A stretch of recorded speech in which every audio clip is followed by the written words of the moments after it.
नमस्कार दोस्तों, स्वागत है एक और नई वीडियो में। दोस्तों, जैसा कि आपको पता है कि हम आपको इस चैनल के माध्यम से लगातार सॉल्यूशन प्रोवाइड करा रहे हैं, ठीक है। तो इस वीडियो में भी दोस्तों आपको क्या सॉल्यूशन प्रोवाइड किया जाएगा, इसलिए वीडियो को पूरा लास्ट तक ज़रूर देखिएगा। वीडियो को बीच में बिल्कुल भी स्किप मत कीजिएगा, ठीक है। और दोस्तों, अगर आपने अभी तक इस चैनल को सब्सक्राइब नहीं किया है तो चैनल को सब्सक्राइब कर दीजिए और बेल आइकन का बटन भी दबा दीजिएगा, क्योंकि दोस्तों इसी प्रकार सॉल्यूशन हमारे चैनल पर हम लगातार आपको सभी सब्जेक्ट के प्रोवाइड करा रहे हैं, ठीक है।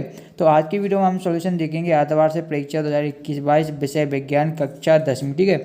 दोस्तों, आपका पेपर होने वाला है विज्ञान का, तो सॉल्यूशन लेकर हम आ चुके हैं, ठीक है। दोस्तों, इसकी अगर आप पीडीएफ डाउनलोड करना चाहते हैं तो आपको कुछ नहीं करना, सभी स्टूडेंटों को क्या है डिस्क्रिप्शन में एक टेलीग्राम ग्रुप की लिंक मिलेगी, तो वहाँ से जाकर सभी स्टूडेंटों को क्या है टेलीग्राम ग्रुप को ज्वाइन कर लेना है। वहाँ पर पूरा सोल्यूशन आपको मिल जाएगा, ठीक है। तो आपको पता है आपका पेपर 80 नंबर का आने वाला है। विज्ञान का समय 3 घंटे रहने वाले हैं, जिसमें दोस्तों 32 ऑब्जेक्टिव क्वेश्चन पूछे जाएंगे आपके। तो देख लेते हैं ऑब्जेक्टिव क्वेश्चन किस तरीके से पूछे जाएंगे। जितने दोस्तों आपको हम इस वीडियो में ऑब्जेक्टिव क्वेश्चन बताने वाले हैं, आपको क्या करना है, उन ऑब्जेक्टिव क्वेश्चनों को रट लेना है। क्या कर लेना दोस्तों, रट लेना है। उनमें से बहुत ऑब्जेक्टिव क्वेश्चन आपको देखने को मिलेंगे, क्योंकि दोस्तों हम सॉल्यूशन प्रोवाइड करा रहे हैं, तो आपको आंसर भी हम इसी वीडियो में बता देंगे। तो यहाँ पर देखते चलिएगा। क्वेश्चन नंबर 1 है, दो तंत्रिका कोशिकाओं के मध्य खाली स्थान को कहते हैं। तो दोस्तों, दो तंत्रिका कोशिकाओं के मध्य खाली स्थान को हम सिनेप्स बोलते हैं, तो आंसर हो जाएगा सिनेप्स। फिर आता है, निम्नलिखित में से कौन सा भौतिक परिवर्तन नहीं है। तो जो देखिए ऑप्शन है, खोलते पानी से जल वाष्प बनना, बर्फ पिघलकर जल बनना, नमक का पानी में घुलना, एलपीजी का दहन। तो इसका आंसर हो जाएगा आपका एलपीजी का दहन। और दोस्तों, इससे पहले हमने आपको जो मॉडल पेपर प्रोवाइड किया था, उस मॉडल पेपर को जरूर देख लीजिएगा। मॉडल पेपर में दोस्तों हमने आपको जितने भी क्वेश्चन बताते हैं, लगभग आपके क्या 50 से 70 नंबर तक के क्वेश्चन पूछे जाते हैं मॉडल पेपर में से, और इम्पोर्टेंट क्वेश्चन, ठीक है। मॉडल पेपर प्रोवाइड कराते हैं और हम इम्पोर्टेंट क्वेश्चन भी आपको चैप्टर बाई चैप्टर प्रोवाइड कराते हैं। तो हमने क्या साइंस के लगभग 5-6 चैप्टर तक के आपके क्या इंपॉर्टेंट क्वेश्चन प्रोवाइड करा दिए हैं, ऑब्जेक्टिव क्वेश्चन भी दे दिए हैं और इंपॉर्टेंट क्वेश्चन भी दे दिए हैं। अगर आप वो वीडियो देखते हैं दोस्तों, तो देखिए वो 27 मिनट की वीडियो है। लगभग दोस्तों उसको क्या है 50 से 1000 से ज़्यादा स्टूडेंट देख चुके हैं, फ़ायदा उठा चुके हैं। तो आप भी जाकर उस वीडियो को देख लीजिएगा, ठीक है। तो उसमें आपको बहुत ही ज़्यादा बेनिफिट होगा, क्योंकि उसमें आपको इतने इंपॉर्टेंट क्वेश्चन बताए गए हैं जो कि आपको एग्जाम में देखने को 100% मिलने वाले हैं, ठीक है। तो उस वीडियो को जरूर देखिएगा। चलिए आगे बढ़ते हैं वीडियो के। तो यहाँ पर एक क्वेश्चन कहाँ से बता दिया है, सॉल्यूशन आपको बताया जा रहा है, तो फुल सॉल्यूशन बताया जाएगा। कोई विलन लाल लिटमस को नीला कर देता है, इसका पीएच संभवतः क्या होगा, तो पीएच इसका 10 होगा, ठीक है। 8 400 400 400। जी हाँ दोस्तों, इस व्हाट्सएप नंबर को याद कर लीजिए।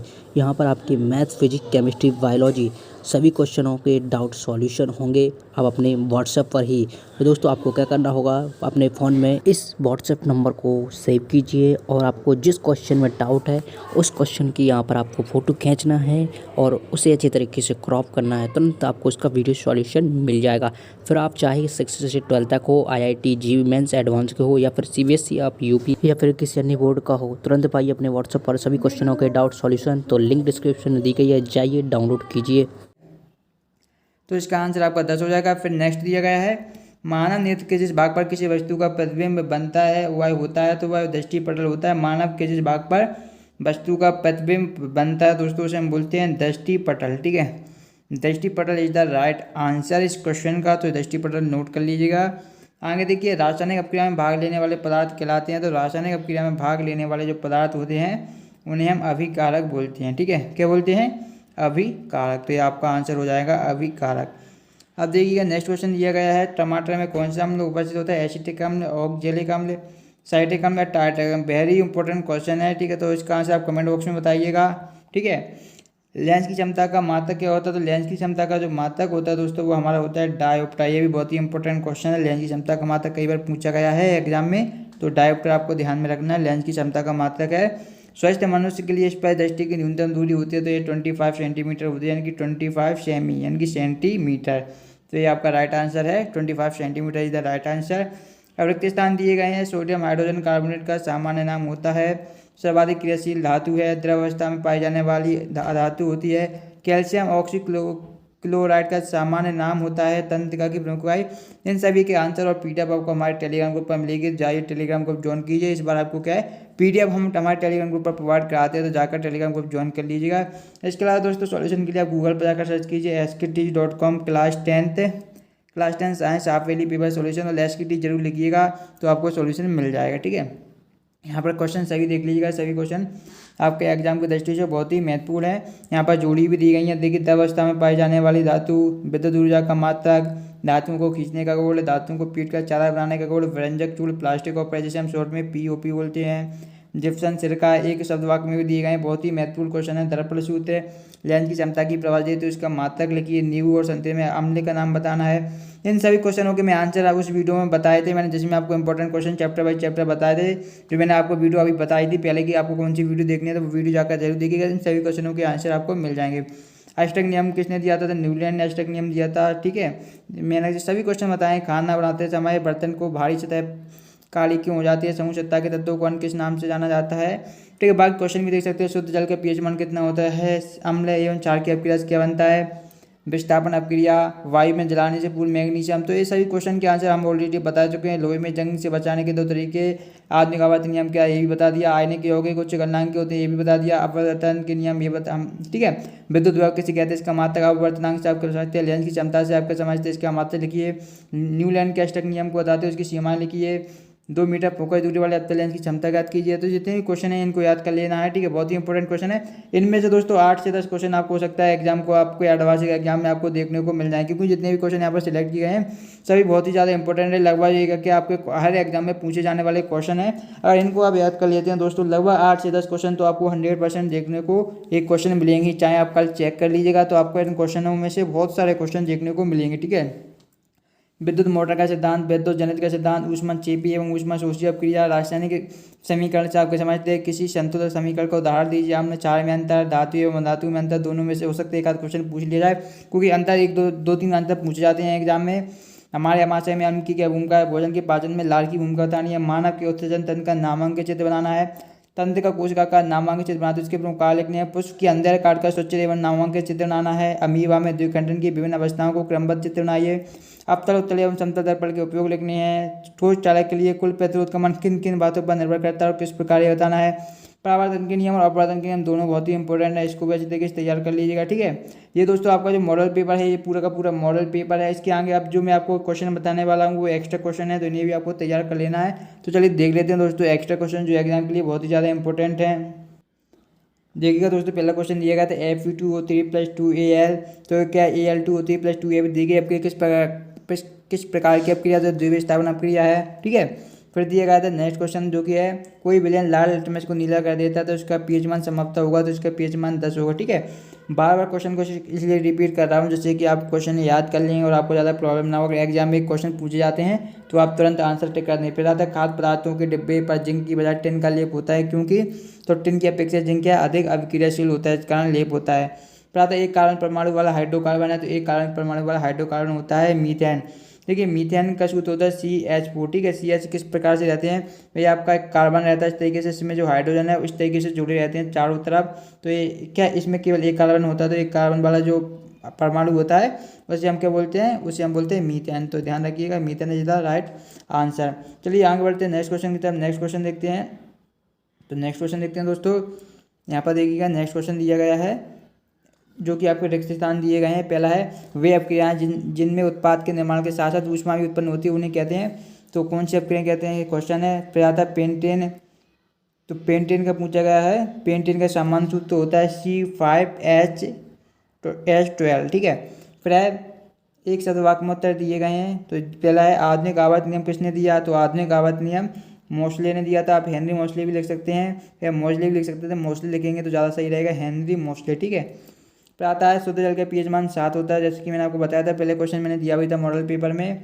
फिर क्वेश्चन दिए गए बहुत ही इंपॉर्टेंट क्वेश्चन है, आपके जो 3 अंक में पूछे जाने वाले क्वेश्चन है। संतुलित रासायनिक समीकरण क्या है? रासायनिक समीकरण को संतुलित करना क्यों आवश्यक है? तो ये देखिए पूरा आंसर दिया गया है, संतुलित रासायनिक समीकरण क्यों आवश्यक है।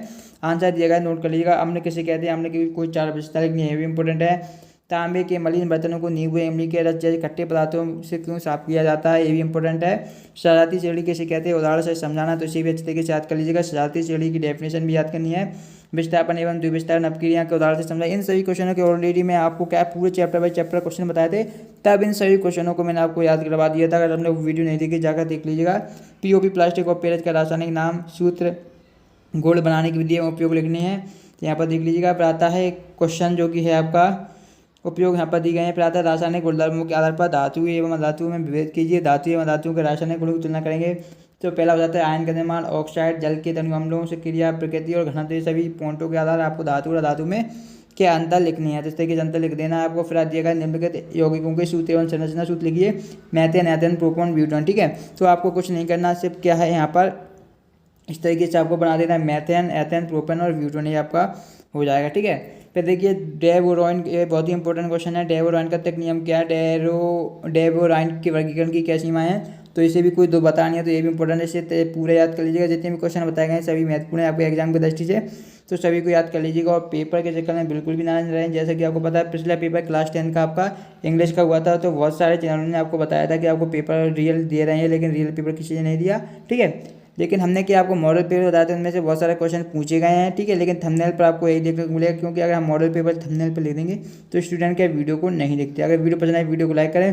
पीडीएफ डाउनलोड करने के लिए डिस्क्रिप्शन में टेलीग्राम ग्रुप की लिंक है, वहाँ से जाकर टेलीग्राम ग्रुप ज्वाइन कर लीजिएगा। मिलते हैं हम नेक्स्ट वीडियो में। धन्यवाद दोस्तों। नमस्कार दोस्तों, जैसा कि सभी स्टूडेंटों को इंतजार था, मैं आपके लेकर आ चुका हूँ अर्धवार्षिक परीक्षा पेपर 2021-22 विषय विज्ञान कक्षा 10वीं। ठीक है, इससे पहले की वीडियो में हमने इसका पार्ट 1 देखा था। अगर आपने पार्ट 1 नहीं देखा तो आप पार्ट 1 देख सकते हैं, जिसमें आपको क्वेश्चन बताए गए थे। ठीक है, तो ये आपका अर्धवार्षिक परीक्षा का पेपर है, 2021-22 का विषय है आपका। यहाँ पर आप देख पा रहे होंगे विज्ञान है और कक्षा 10वीं है। ठीक है, ये आपका समय 3 घंटे रहने वाला है, पूर्णांक आपके 80 नंबर का रहने वाला है, तो वीडियो को पूरा जरूर देखिएगा। अगर आप वीडियो को पूरा देखेंगे तो आप पेपर में गर्दा उड़ा देंगे, पूरा का पूरा पेपर हल करके आएंगे, इसलिए वीडियो को पूरा लास्ट तक देखिएगा। वीडियो को बीच में कहीं पर भी स्किप करने की कोशिश बिल्कुल भी ना करें। ठीक है, अगर आप चाहें तो वीडियो को अभी छोड़ सकते हैं, लेकिन बीच में वीडियो को बिल्कुल भी ना छोड़े, इसलिए मैंने पहले ही बता दिया। चाहें तो आप यहीं पर छोड़ सकते हैं, नुकसान तब भी आपका होगा। अगर वीडियो को में आप पूरा देखेंगे तो बहुत ही ज़्यादा आपको बेनिफिट होने वाला है। ठीक है, तो चलिए दोस्तों वीडियो को स्टार्ट करते हैं। यहाँ पर कुछ महत्वपूर्ण निर्देश आपको दे दिए गए, तो इन निर्देशों को आपको पढ़ लेना है। ठीक है, और हम जो आपको क्वेश्चन बताएंगे उनके आंसर भी आपको प्रोवाइड कराएंगे, जिससे कि आपको ढूंढने में ज़्यादा आपका टाइम नहीं लगेगा। बस आपको क्या इन सभी क्वेश्चनों को याद कर लेना है, बाकी आप पेपर पर छोड़ दीजिए। ठीक है, तो याद कर लीजिए जितने भी क्वेश्चन आपको बताए जा रहे हैं। ठीक है, और चैनल को आपने अभी तक सब्सक्राइब नहीं किया तो चैनल को सब्सक्राइब कर दीजिए। पास में आपको एक बेल आइकन का बटन दिखेगा, तो उसे भी दबा दीजिएगा दोस्तों, क्योंकि इसी प्रकार की वीडियो हमारे चैनल पर अपलोड करते रहते हैं। ठीक है, तो चलिए दोस्तों वीडियो को स्टार्ट करते हैं। बाकी जो इंपॉर्टेंट जानकारी वो मैं वीडियो के बीच में आपको बता दूंगा। देखिए पहला क्वेश्चन है, दो तंत्रिका कोशिकाओं के मध्य खालिस्तान को कहते हैं। यहाँ पर देखिए 4 ऑप्शन दिए गए हैं, सिनेप्स, एक फोन, आवेग, ध्रुमिका। तो किस क्या कहते हैं, दो जो तंत्रिकाएं कोशिकाएं होती हैं, जैसे कि एक हमारी यहाँ तंत्रिका कोशिका है, उनके भी जो खालिस्तान होता है उसे हम क्या कहते हैं, क्वेश्चन में पूछा गया था। तो दो तंत्रिका कोशिका के मध्य खालिस्तान को हम सिनेप्स बोलते हैं। ध्यान रखिएगा क्या बोलते हैं दोस्तों, सिनेप्स बोलते हैं। ठीक है, सभी क्वेश्चन को याद करना है, किसी भी क्वेश्चन को छोड़ना नहीं है। अगर आप अर्धवार्षिक के पेपर में आप बहुत अच्छा स्कोर करना चाहते हैं, ठीक है, तो यहाँ पर देख लीजिएगा, ये आपके अर्धवार्षिक के लिए है, आपके जो एग्जाम होने वाला है सेकेंड है। निम्नलिखित में से कौन सा भौतिक परिवर्तन नहीं है, दोस्तों हमें बताना है कि कौन सा जो परिवर्तन है वो भौतिक परिवर्तन नहीं है। बहुत ही अच्छा क्वेश्चन है कि कौन सा भौतिक परिवर्तन नहीं है। तो यहाँ पर देखिएगा, खोलते पानी से जल वाष्प बनना, बर्फ का पिघलकर जल बनना, और लास्ट में दोस्तों मैं आपको ऐसे क्वेश्चन बताने वाला हूँ जो कि 100% आपके एग्जाम में आने वाले हैं। ठीक है, तो वीडियो को पूरा लास्ट तक देखिएगा। ठीक है, तो जैसा कि मैंने पहले ही बता दिया था कि लास्ट तक देखना, तो सभी स्टूडेंट लास्ट तक जरूर देखेंगे। ठीक है, बर्फ का पिघलकर जल बनना, नमक का पानी में घुलना, एलपीजी का दहन। तो इसमें आपका आंसर हो जाएगा एलपी का जो दहन है वो भौतिक परिवर्तन नहीं है। क्या दोस्तों, जो एलपीजी का दहन है वो क्या नहीं है, भौतिक परिवर्तन नहीं है। आगे देखिएगा दोस्तों, यहाँ पर देखिएगा पूरा का पूरा आपको पेपर बताया जाएगा। यहाँ पर देखिए, कोई विलेन लाल लिटमस को नीला कर देता है, इसका पीएच मान संभवतः क्या होगा। अगर दोस्तों कोई विलेन लाल लिटमस को नीला कर रहा है तो इसका मतलब क्या, उसका पीएच मान क्या होगा, तो उसका पीएच मान 10 होगा। क्योंकि ज़्यादातर स्टूडेंट इसे गलत कर देंगे, लेकिन इसे मैं आपको समझा देता हूँ। देखिए, लाल लिटमस को नीला करता है तो वह क्या होगा, क्षारीय विलेन होगा। क्षारीय विलेन तभी होगा जब उसका मान क्या होगा, 7 से अधिक होगा। 7 से अधिक वाला एक ही ऑप्शन दिया गया है, जो कि हमें 10 दिया गया है, तो ये आपका आंसर हो जाएगा। ठीक है, प्रातः मानव नेत्र के किस भाग पर किसी वस्तु का प्रतिबिंब बनता है। तो मानव नेत्र के जिस भाग पर प्रतिबिंब बनता हुआ है, तो कौन सा भाग है मानव नेत्र का जिस पर क्या वस्तु का प्रतिबिंब बनता है। बहुत ही अच्छा क्वेश्चन है, कई बार एग्जाम में पूछा गया है। तो जो दृष्टिपटल होता है दोस्तों, दृष्टिपटल है वो भाग होता है नेत्र का हमारा, जिस पर क्या वस्तु का प्रतिबिंब बनता है। तो इसका आंसर क्या हो जाएगा दोस्तों, दृष्टिपटल इसका राइट आंसर हो जाएगा। तो दृष्टिपटल नोट कर लीजिएगा आंसर को, दृष्टिपटल इसका राइट आंसर हो जाएगा। देखिए दोस्तों, नेक्स्ट क्वेश्चन दिया गया है, रासायनिक अभिक्रिया में भाग लेने वाले पदार्थ कहलाते हैं। तो क्या कहलाते हैं, उत्पाद कहलाते हैं, अभिकारक कहलाते हैं, यौगिक कहलाते हैं, मिश्रण कहलाते हैं। ये भी बहुत ही इंपॉर्टेंट क्वेश्चन है। रासायनिक अभिक्रिया में देखिए, रासायनिक अभिक्रिया देखिए, एक तो जो पदार्थ भाग लेता है रासायनिक अपक्रिया में, जैसे कि मैं आपको एक रिएक्शन बता देता हूँ। यहाँ पर देखिए H2 है, यहाँ पर O2 है, ठीक है। कोई उत्पाद यहाँ पर हमारा बन रहा है, तो ये क्या होते हैं, जो रासायनिक अपक्रिया में जो पहले भाग लेते हैं उन्हें अभिकारक बोलते हैं। क्या बोलते हैं? अभिकारक। जबकि जो हमारा उत्पाद बनता है उसे हम उत्पाद बोलते हैं, ठीक है। उत्पाद, जो लास्ट में हमारा पदार्थ बनता है उसे उत्पाद बोलते हैं, उत्पाद, ठीक है। जबकि जो भाग लेते हैं उन्हें हम अभिकारक बोलते हैं। तो क्वेश्चन में क्या पूछा गया था कि रासायनिक अपक्रिया में भाग लेने वाले पदार्थ कहलाते हैं, तो रासायनिक अपक्रिया में भाग लेने वाले पदार्थ आपके अभिकारक कहलाते हैं, ठीक है। तो ध्यान रखिएगा क्या कहलाते हैं, अभिकारक। उत्पाद जो रासायनिक अपक्रिया में बनते हैं, ठीक है। तो ये आपका आंसर हो जाएगा, राइट आंसर है आपका अभिकारक, तो नोट कर लीजिएगा। फिर देखिएगा अब बात मैं आपको बता देता हूँ एक इंपॉर्टेंट जानकारी। डिस्क्रिप्शन में आपको हमारे टेलीग्राम ग्रुप की दोस्तों लिंक मिलेगी, तो वहाँ से जाकर आपको क्या है हमारे टेलीग्राम ग्रुप को ज्वाइन कर लेना दोस्तों, क्योंकि वहाँ पर आपको क्या है PDF प्रोवाइड करा दी जाती है, कोई भी इंपॉर्टेंट जानकारी आती है वो भी आपको प्रोवाइड करा दी जाती है। तो टेलीग्राम ग्रुप ज्वाइन कर सकते हैं, ठीक है, अगर आप चाहें तो। लिंक आपको डिस्क्रिप्शन में प्रोवाइड करा दी जाएगी। अब देखिएगा नेक्स्ट क्वेश्चन, हम किताब आगे बढ़ते हैं। टमाटर में कौन सा अम्ल प्रचित होता है? एसिटिक अम्ल, ऑक्जेलिक अम्ल, ठीक है। टमाटर बहुत ही जो खट्टे जितने पदार्थ होते हैं उनमें कौन सा अम्ल होता है, ये पूछा जाता है। साइट्रिक अम्ल और टार्ट्रिक अम्ल। तो इसमें साइट्रिक अम्ल आंसर होता है, और कमेंट में भी आप इसका आंसर बता सकते हैं, ठीक है। आगे बढ़े दोस्तों नेक्स्ट क्वेश्चन की तरफ। नेक्स्ट क्वेश्चन देखिए, लेंस की क्षमता का सही मात्रक है। लेंस की क्षमता का दोस्तों हमसे ऐसे मात्रक पूछा गया है कई बार दोस्तों, ये फाइनल एग्जाम में पूछा गया क्वेश्चन है, तो अर्धवार्षिक के लिए बहुत ही ज़्यादा महत्वपूर्ण है, ठीक है। जितने भी क्वेश्चन को बताए जा रहे हैं आपके अर्धवार्षिक एग्जाम पेपर के में आने वाले बहुत ही महत्वपूर्ण क्वेश्चन है, ठीक है। तो लेंस की क्षमता का ऐसे मतलब दोस्तों डायोप्टर होता है। आपको आंसर हम इसलिए प्रोवाइड करा रहे हैं जिससे कि आपको ढूंढने की ज़्यादा जरूरत ना पड़े। तो इसका आंसर क्या हो जाएगा, डायोप्टर। लेंस की क्षमता का मात्रक डायोप्टर होता है। प्रातः स्वस्थ मनुष्य के लिए स्पष्ट दृष्टि की न्यूनतम दूरी है, तो स्वस्थ मनुष्य के लिए स्पष्ट दृष्टि की जो न्यूनतम दूरी होती है वो 25 सेंटीमीटर होती है। कितनी होती है दोस्तों? 25 सेंटीमीटर होती है, ध्यान रखिएगा 25 सेंटीमीटर, ये आपका राइट आंसर हो जाएगा। प्रातः रिक्त स्थानों को भरना है। सोडियम हाइड्रोजन कार्बोनेट का हमें सूत्र बताना है, सोडियम हाइड्रोजन कार्बोनेट का रासायनिक नाम बताना है। सर्वाधिक क्रियाशील धातु का नाम बताना है। द्रव अवस्था में पाई जाने वाली धातु होती है। कैल्शियम ऑक्सीक्लोराइड का सामान्य नाम बताना है। तंत्र की प्रमुख इकाई बतानी है। ये सभी क्वेश्चन बहुत ही ज़्यादा महत्वपूर्ण है आपके एग्जाम के लिए, ठीक है। अब हम आंसर आपको देखिए, प्रातः धातु ऑक्साइड होते हैं, किस प्रकार के होते हैं, और हमारे शरीर में नियंत्रण एवं समन्वय का कार्य तंत्र द्वारा होता है। शरीर में उपस्थित अपशिष्ट हानिकारक एवं विषैले पदार्थों को शरीर से बाहर निकालने का प्रोग्राम कहलाता है। दोस्तों जितने भी आपके रिक्त स्थान है इनके आंसर आपको मैं बता देता हूँ कहाँ पर मिलेंगे। इन क्वेश्चनों के आंसर के लिए आपको क्या है, गूगल पर जाना है। गूगल पर जाकर सिंपली आपको सर्च करना है क्लास 10th। चलिए मैं आपको लिख के बता देता हूँ जिससे कि आपको ज़्यादा प्रॉब्लम ना आए, ठीक है। फिर भी कोई प्रॉब्लम आती है तो कमेंट बॉक्स में आप पूछ सकते हैं। इस तरीके से आपको लिख देना है यहाँ पर क्लास 10th, ठीक है। क्लास 10th आपका साइंस है तो साइंस लिखिए, class 10th science half yearly paper solution, यहाँ पर आपको सॉल्यूशन लिख लेना है। और लास्ट में दोस्तों आपको एस के टीच लिखना है। क्या लिखना है दोस्तों, मैं आपको यहाँ पर बता देता हूँ। लास्ट में आपको लिखना है एस के टीच, ठीक है। अगर दोस्तों लास्ट में आप एस के टीच नहीं लिखेंगे तो आपको इन सभी क्वेश्चनों का सॉल्यूशन नहीं मिलेगा, इसलिए इस बात का विशेष ध्यान रखिएगा कि लास्ट में आपको क्या एस के टीच लिख देना है, ठीक है। तो ये इस तरीके से यहाँ पर जो आपको आंसर मिलेंगे रिक्त स्थान के वो मैंने आपको बता दिए हैं, तो आप यहाँ से आंसर देख सकते हैं, ठीक है। अब जोड़ियाँ देखिए, यहाँ पर जोड़ियाँ दी गई हैं, तो इन जोड़ियों को भी देख लीजिए ध्यानपूर्वक, ठीक है। जोड़ियों में क्या है, द्रव अवस्था में पाई जाने वाली धातु तो कौन सी है, पारा है, तो आई थिंक यही होगा आपका आंसर। विद्युत ऊर्जा का मात्रक हमें बताना है, तो विद्युत ऊर्जा का सही मात्रक जूल होता है, तो ये हो जाएगा। धातुओं को खींचने का गुण तन्यता होता है आपका। धातुओं को पीटकर चादर बनाने का गुण ब्रंजक चूड़ का सूत्र बताना है। प्लास्टिक कॉपर जिसे हम POP बोलते हैं शॉर्ट में, POP, ठीक है। जिप्सन और सिरका, ये जोड़ियाँ बहुत ही महत्वपूर्ण जोड़ियाँ हैं दोस्तों।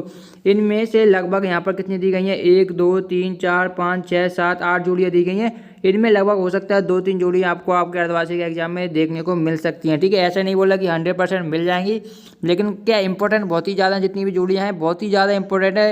लगभग इनके हर साल चांस रहते हैं 100% आने की, ठीक है। कभी कभी तो क्वेश्चन भी जिप्सन से पूछ लिया जाता है कि प्लास्टिक ऑफ पेरिस किससे प्राप्त होता है, जिप्सन से प्राप्त होता है। जिप्सन की जब क्रिया होती है तो प्लास्टिक ऑफ पेरिस प्राप्त होता है। ब्रंजक चूड़ की उपयोगिता पूछे जाते हैं, ठीक है। सिरका में कौन सा अम्ल पाया जाता है, तो सिरका में आपका एसिटिक अम्ल पाया जाता है, ऐसा भी क्वेश्चन पूछा जाता है, ठीक है। जितने भी क्वेश्चन बन सकते हैं पूरे मैं आपको बताते चल रहा हूँ, जिससे कि आपको कोई नुकसान ना हो। मैंने बोल दिया था अगर जो स्टूडेंट वीडियो को पूरा देखेंगे तो वो फुल मार्क्स आसानी से ला सकते हैं। सिरका में एसिटिक अम्ल होता है, जिप्सन से प्लास्टिक ऑफ पेरिस बनता है। ब्रंजक चूड़ के उपयोग पूछे जाते हैं, और ब्रंजक चूड़ कैसे प्राप्त होता है ये भी पूछा जाता है। धातुओं के जो आपके जो आपके रासायनिक और भौतिक गुण होते हैं वो काफ़ी पूछे जाते हैं। अगर उनको आपको याद कर लिया है तो आपको ज़्यादा प्रॉब्लम नहीं आएगी, ठीक है। आगे बढ़ते हैं, नेक्स्ट देखिएगा। अब आते हैं हमारे एक साथ वाक्य में उत्तर देने हैं। दर्पण सूत्र पूछा गया है दोस्तों। दर्पण सूत्र बहुत ही ज़्यादा इंपॉर्टेंट है, दर्पण सूत्र जरूर याद कर लीजिएगा, ठीक है दोस्तों। क्या है, दर्पण सूत्र बहुत ही ज़्यादा इंपॉर्टेंट है, तो दर्पण सूत्र जरूर आपको याद होना चाहिए। आगे नेक्स्ट क्वेश्चन की तरफ आगे बढ़ते हैं। यहाँ पर देखिएगा, नेक्स्ट क्वेश्चन हमें दिया गया है क्वेश्चन नंबर, लेंस की क्षमता की परिभाषा देते हुए इसका मात्रक हमें लिखना है दोस्तों।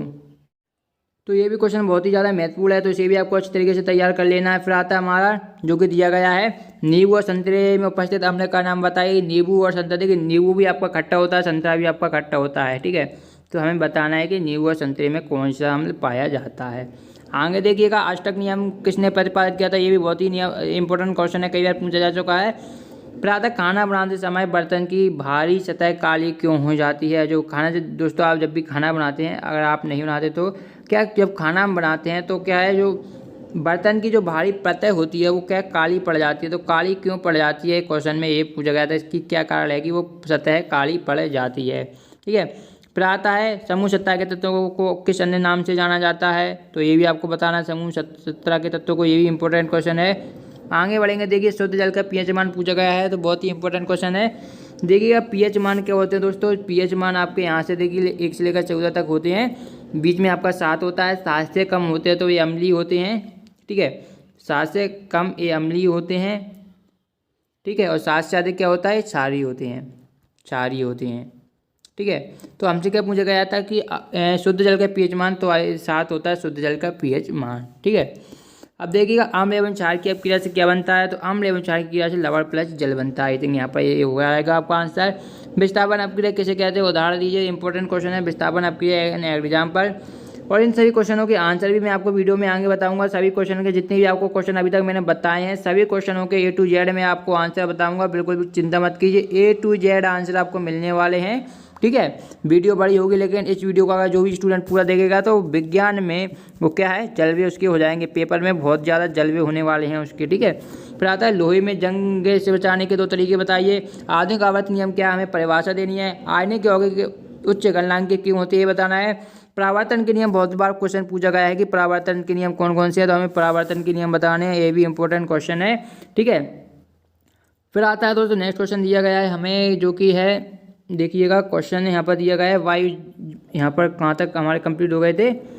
तो यहाँ पर देखिए अपवर्तन के नियम पूछे गए थे।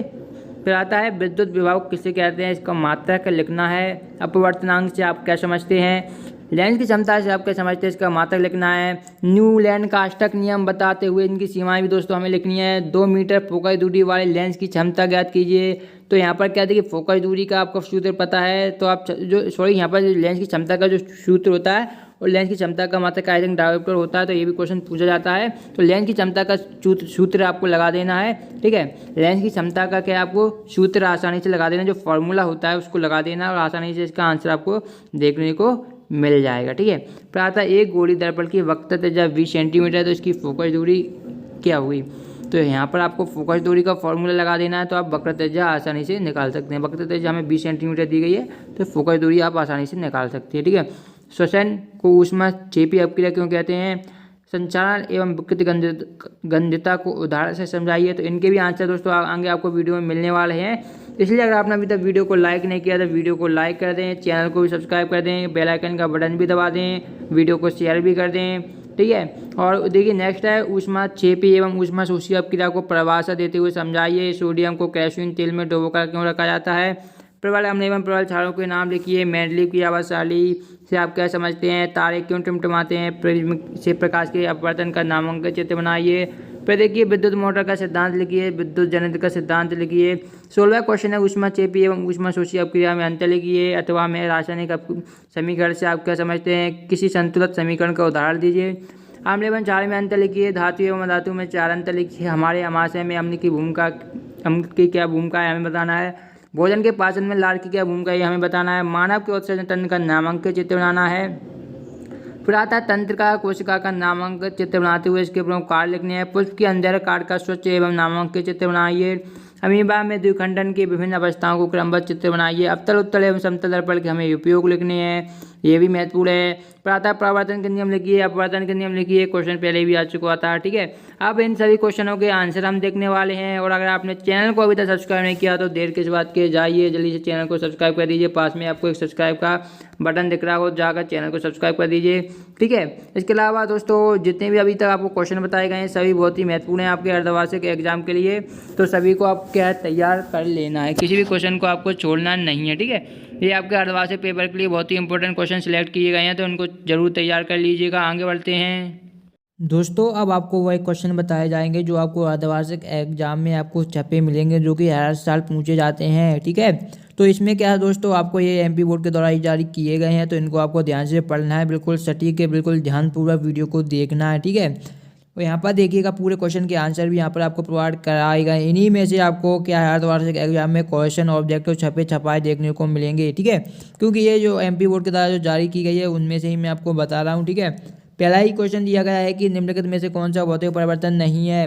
तो एलपीजी का दहन होता है दोस्तों, यह भौतिक परिवर्तन नहीं होता, तो ध्यान में रखिएगा। भौतिक परिवर्तन नहीं है पूछा जाए तो सिर्फ आपको क्या करना है, एलपीजी का दहन, ठीक है। ये क्वेश्चन मैं वीडियो में पहले ही बता चुका हूँ। फिर आता है निम्नलिखित में से कौन सा ऊष्माक्षेपी अपक्रिया है।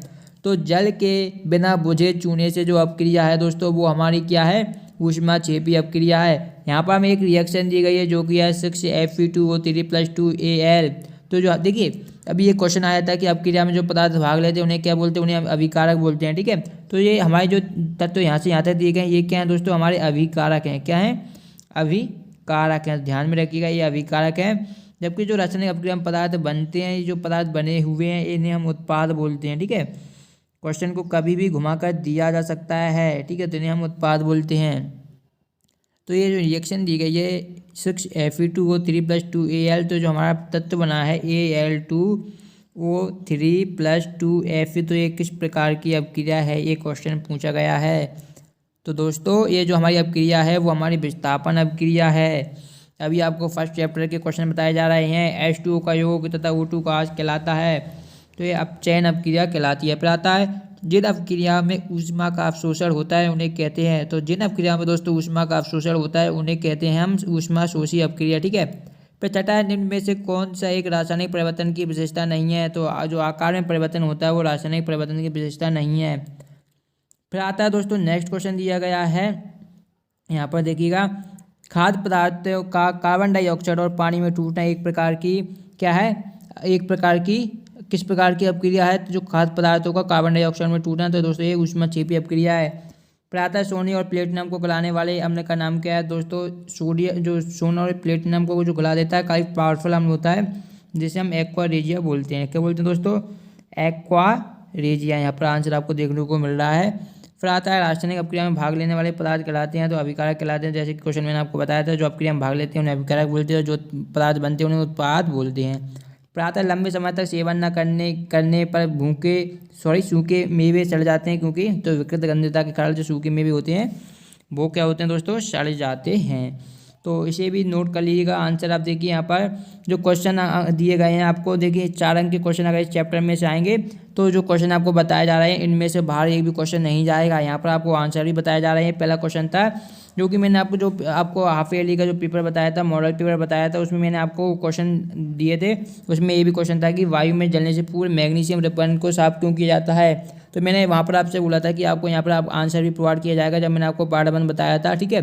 तो यहाँ पर देखिए मैग्नीशियम रिबन के ऊपर मैग्नीशियम ऑक्साइड की परत जम जाती है, ठीक है। उसे हटाने के लिए वायु में जलाने से पूर्व मैग्नीशियम रिबन को साफ किया जाता है, क्योंकि यह परत मैग्नीशियम को ऑक्सीजन से क्रिया करने से रोकती है। सेकंड क्वेश्चन भी दिया गया है, किसी पदार्थ एक्स के विलयन का उपयोग सफेदी करने के लिए होता है। तो पदार्थ एक्स का नाम तथा इसका सूत्र लिखना है। ऊपर एक में लिखे पदार्थ एक्स की जल के साथ अपक्रिया लिखनी है। तो पदार्थ की एक्स का नाम आपका होगा कैल्शियम ऑक्साइड बिना बुझा चूना, जो इसका सूत्र होता है CaO कैल्शियम ऑक्साइड। इसकी हमें रिएक्शन लिखनी थी जल के साथ, तो CaO जब कैल्शियम ऑक्साइड यानी कि CaO जल के साथ अपक्रिया करेगा तो जल का फॉर्मूला होता है H2O, ठीक है। तो ये जो पदार्थ बनेगा वो हमारा बनेगा CaOH का होल ट्वाइस, जिसे हम बोलते हैं कैल्शियम हाइड्रोक्साइड, ठीक है। OH का होल ट्वाइस, तो इसे हम बोलते हैं कैल्शियम हाइड्रोक्साइड। प्लस क्या ऊष्मा भी उत्सर्जित होगी, यानी ऊष्मा भी निकलेगी। तो ये आपका आंसर हो जाएगा, ठीक है। क्वेश्चन नंबर 3 से भी ध्यान से देखिएगा। ऊष्माक्षेपी एवं ऊष्माशोषी अपक्रिया क्या है, उदाहरण देने हैं। बोर्ड परीक्षा 2019 में पूछा गया क्वेश्चन है, ध्यान रखिएगा, हो सकता है इस बार भी पूछ लिया जाए, तो बहुत ही इंपॉर्टेंट है। उदाहरण भी आपको लिखने हैं, ऊष्माक्षेपी अपक्रिया की डेफिनेशन भी पता होनी चाहिए, एग्जाम्पल भी पता होने चाहिए, सभी चीज़ पता होनी चाहिए क्वेश्चन के बारे में। प्रातः श्वसन को ऊष्माक्षेपी अपक्रिया क्यों कहते हैं, वर्णन कीजिए। फिर देखिए, श्वसन एक मंद दहन ऑक्सीकरण की अपक्रिया है जिसमें कार्बन डाइऑक्साइड जल एवं वाष्प एटीपी के रूप में ऊष्मा निकाल दिया था, इसे ऊष्माक्षेपी अपक्रिया कहते हैं। ठीक है, फिर देखिएगा समीकरण यहाँ पर दिए गए, रिएक्शन यहाँ पर दिए गए, रिएक्शन देख लीजिएगा। ठीक है, अब क्षेपण अपक्रिया क्या समझते हैं, उदाहरण देकर समझाइए। दोस्तों इस चैप्टर में से इन क्वेश्चनों से बाहर नहीं जाएगा कोई भी क्वेश्चन। ठीक है, वियोजन अपक्रिया को संयोजन अपक्रिया के विपरीत क्यों कहा जाता है, इन अपक्रियाओं के लिए समीकरण लिखिए। प्रातः ऑक्सीजन के योग एवं ह्रास के आधार पर निम्न पदों की व्याख्या कीजिए, प्रत्येक के लिए 2 उदाहरण दीजिए। अपचयन उपचयन। ठीक है, तो यहाँ पर सभी चीज़ आंसर शायद आपको इसलिए प्रोवाइड की जा रही है जिससे ज़्यादा आपको परेशानी ना हो, एग्जाम में ज़्यादा ढूंढने में दिक्कत ना हो। संयोजन अपक्रिया कैसे कहते हैं, उदाहरण से हमें समझाना है। प्रातः रेडॉक्स अपक्रिया कैसे कहते हैं, समीकरण लीजिए। तो वे रासायनिक अपक्रिया जिनमें एक अपक्रिया का अपचयन होता था तथा दूसरे का उपचयन होता है, एक का उपचयन होता था तो दूसरे का अपचयन होता है, उसे हम रेडॉक्स अपक्रिया बोलते हैं। ठीक है, यानी कि ऑक्सीकरण और अपचयन एक साथ साथ जहाँ पर होता है उसे हम बोलते हैं रेडॉक्स अपक्रिया, रेडॉक्स रिएक्शन। ठीक है, क्वेश्चन नंबर 11, क्या विस्थापन अपक्रिया रेडॉक्स अपक्रिया भी हो सकती है, एक उदाहरण की सहायता से समझाइए। तो जी हाँ, बिल्कुल, जो हमारी विस्थापन अपक्रियाएँ होती हैं वो रेडॉक्स अपक्रिया भी हो सकती हैं, जैसे कि कॉपर ऑक्साइड जिसे हम बोलते हैं CuO। ठीक है, गर्म हाइड्रोजन, अगर इस काम क्या गर्म हाइड्रोजन गैस प्रवाहित की जाती है तो इसकी सतह भूरे रंग की हो जाती है, जैसे कि यहाँ पर रिएक्शन दी गई है, CuO दिया गया है, प्लस यहाँ पर H2 से क्रिया कराई गई है, तो यहाँ पर Cu + H2O यहाँ पर ये बन गया है। ठीक है, जिसे हम उत्पाद बोलते हैं। अपचयन और उपचयन हैं, अतः ये रेडॉक्स अपक्रिया हैं। 12वां है, जब लोहे की कील को कॉपर सल्फेट के विलयन में डुबोया जाता है तो विलयन का रंग क्यों बदल जाता है, बहुत ही इंपॉर्टेंट क्वेश्चन है। क्वेश्चन नंबर 13 भी इंपॉर्टेंट है, इसमें रिएक्शन दी गई है। 14वां इंपॉर्टेंट है, 15वां भी है। अब आता है चैप्टर नंबर 2 जिसमें दिया गया निम्न में से कौन सा लवण क्रिस्टल जल युक्त नहीं है, तो ये आपका खाने का सोडा हो जाएगा। ठीक है, क्या हो जाएगा दोस्तों, खाने का सोडा हो जाएगा। और दोस्तों जितने भी आपको क्वेश्चन बताया जा रहा है इन्हीं में से आपके ऑब्जेक्टिव आने हैं, इन्हीं में से आपके 2 अंक के क्वेश्चन आने हैं, इन्हीं में से आपके 3 अंक के क्वेश्चन आने हैं, इन्हीं में से आपके 4 अंक के क्वेश्चन भी आने हैं, इन्हीं में से आपकी सही जोड़ियाँ आएंगी, रिक्त स्थान आएंगे, सही विकल्प आएंगे, एक शब्द वाक्य में उत्तर भी आएंगे। तो वीडियो को पूरा देखें। ठीक है, तो देखिएगा निम्न में से कौन सा लवण क्रिस्टल जलयुक्त नहीं है, तो खाने का सोडा हो जाएगा। पाचन के समय अमाशयिक पाचक रसों का pH मान है, तो यह 7 से कम है। निम्न में से कौन सोने को विलय करने के लिए उपयुक्त होता है, तो अम्लराज होता है। निम्न में से कौन प्रकृति में अम्लीय है, तो लाइम जूस है। बेकिंग पाउडर बनाने के लिए उपयुक्त अवयवों में एक अवयव सोडियम हाइड्रोजन कार्बोनेट है, तो दूसरा अवयव है तो ये आपका टार्टरिक अम्ल होगा। अपच का उपचार करने के लिए निम्न में से किस औषधि का उपयोग होता है, तो एंटासिड, बहुत ही इंपॉर्टेंट क्वेश्चन है दोस्तों। ये क्वेश्चन कई बार पूछा गया है कि अपच के उपचार के लिए किस औषधि का प्रयोग होता है, तो एंटासिड। टमाटर में कौन सा अम्ल होता है, देखिए जब हमने बनाया था पार्ट 1 उसमें आपको क्वेश्चन पूछा गया था कि टमाटर में कौन सा अम्ल उपस्थित होता है, तो आप में टमाटर में ऑक्जेलिक अम्ल उपस्थित होता है। pH स्केल की प्रास होती है, तो pH स्केल की प्रास 0 से 14 होती है, मैंने आपको बताया था। 0 से लेकर pH स्केल आपकी होती है 0 से लेकर 14 तक। ठीक है, 7 यहाँ 7 से पहले ये अम्लीय होता है, ठीक है, और 7 से अधिक वाला क्षारीय होता है। ये मैं आपको पहले ही ऑलरेडी बता चुका हूँ। अगर आप हमारी वीडियो देखते हैं तो आप बहुत ही अच्छा आप स्कोर करने वाले हैं अपने अर्धवार्षिक और फाइनल एग्जाम में। ठीक है, प्रातः अम्ल और क्षार के बीच होने वाली क्रिया कहलाती है, उदासीनीकरण कहलाती है। ठीक है, प्रातः चींटी के डंक में कौन सा अम्ल उपस्थित होता है, चींटी के डंक में, बहुत ही इंपॉर्टेंट क्वेश्चन है, चींटी के डंक में मेथिनोइक अम्ल होता है। कठोर जल को मृदु बनाने के लिए किस सोडियम यौगिक का उपयोग किया जाता है, सोडियम कार्बोनेट का उपयोग किया जाता है। अम्लीय वर्षा का pH मान होता है, तो अम्लीय वर्षा है तो pH मान आपको क्या होगा, 5.6 से कम होता है। ठीक है, आगे देखिए सोडियम का हाइड्रोजन कार्बोनेट का सामान्य नाम है, तो इसको हम बेकिंग सोडा सामान्य रूप से कह देते हैं। फिर आता है सिरके में कौन सा अम्ल उपस्थित होता है, बहुत ही सिंपल क्वेश्चन है, मैंने आपको पहले बताया था कि सिरका से क्वेश्चन बनता है कि कौन सा अम्ल होता है, सिरके में एसिटिक अम्ल होता है। फिर आता है रंग के परिवर्तन के द्वारा सूचक हमें बताते हैं कोई पदार्थ अम्ल है या क्षार है। कुछ ऐसे पदार्थ होते हैं जिनकी गंध अम्लीय या क्षारीय माध्यम में भिन्न भिन्न हो जाती है, वे कहलाते हैं, तो वे गंधीय सूचक कहलाते हैं। बहुत ही इंपॉर्टेंट क्वेश्चन है ये वाला भी। ठीक है, फिर आता है अम्लों के लिए कौन सा कथन सत्य है, तो ये आपको हो जाएगा खट्टा स्वाद, नीले लिटमस को लाल करना। अब यहाँ पर 2 अंक के क्वेश्चन दिए गए हैं, आंसर भी दिए गए, तो इन 2 क्वेश्चनों के आंसर देख लीजिए, चाहे तो आप इसका स्क्रीनशॉट भी ले सकते हैं। धोने का सोडा एवं बेकिंग सोडा के दो उपयोग बताइए, बोर्ड परीक्षा 2019 से पूछा गया इंपॉर्टेंट क्वेश्चन है। सभी इंपॉर्टेंट है, सभी को तैयार कर लीजिएगा। चाहे तो इसका स्क्रीनशॉट ले सकते हैं या डिस्क्रिप्शन में आपको हमारे टेलीग्राम ग्रुप की लिंक मिलेगी, वहाँ से आप इसकी पीडीएफ डाउनलोड कर सकते हैं। चैप्टर नंबर 3 आ गया है, धातुएं एवं अधातुएं। इस अध्याय से 5 अंक का प्रश्न पहले पूछा जाता था, लेकिन अभी आपको क्या है, इस चैप्टर से 5 अंक का क्वेश्चन पूछा जाएगा। तो आप में से एक क्वेश्चन बन सकता है धातु एवं अधातु में अंतर वाला, ठीक है। यहाँ पर देखिए रासायनिक अंतर भी पूछे जाते हैं और भौतिक अंतर भी पूछे जाते हैं, ठीक है। तो दोनों आपको पता होने चाहिए। रासायनिक अंतर भी 4 लगभग पता होने चाहिए, 4 या 5, और भौतिक अंतर भी 4 और 5 आपको पता होने चाहिए, ठीक है।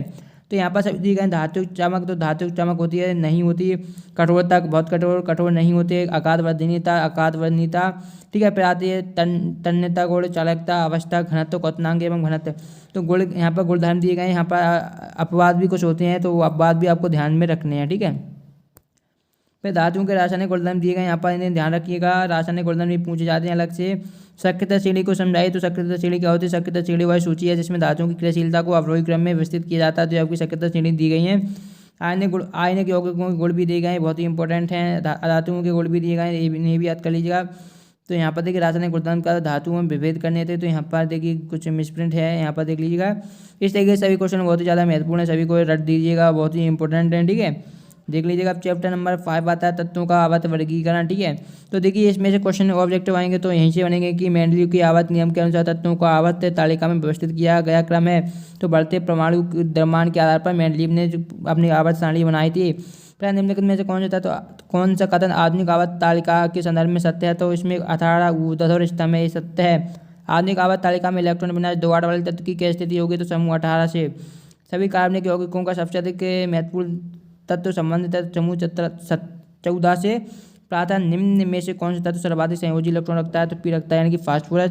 अब रिक्त स्थान दिए गए, तो यहाँ पर देखिए मोस्ले आवर्त सारणी पर आधारित है। तो मोस्ले की जो दोस्तों आवर्त सारणी थी वो परमाणु क्रमांक पर आधारित थी। ध्यान रखिएगा किस पर आधारित थी? परमाणु क्रमांक पर आधारित थी। आता है आधुनिक आवर्त सारणी में सबसे अधिक विद्युत ऋणात्मक तत्व है, तो यह फ्लोरीन है। समूह 17 के तत्व भी कहलाते हैं, तो हेलोजन कहलाते हैं समूह 17 के तत्व। अष्टक का नियम ने दिया था, तो न्यूलैंड ने अष्टक का नियम दिया था। बहुत ही इंपॉर्टेंट क्वेश्चन है, जितने भी ऑब्जेक्ट आपको बताए जा रहे हैं इनमें से लगभग 2-3 ऑब्जेक्ट क्वेश्चन आपको एग्जाम में देखने को मिल सकते हैं, ठीक है। तत्वों की तर्क व्यवस्था किसने दी? तो डेव राय ने दी थी। आधुनिक आवर्त सारणी में समूह की संख्या कितनी है? 18 है। मैक का एल्यूमिनियम किस प्रकार का ऑक्साइड है? तो 4 ही है। मेंडलीव द्वारा कितने तत्वों को वर्गीकृत किया गया था? तो 63।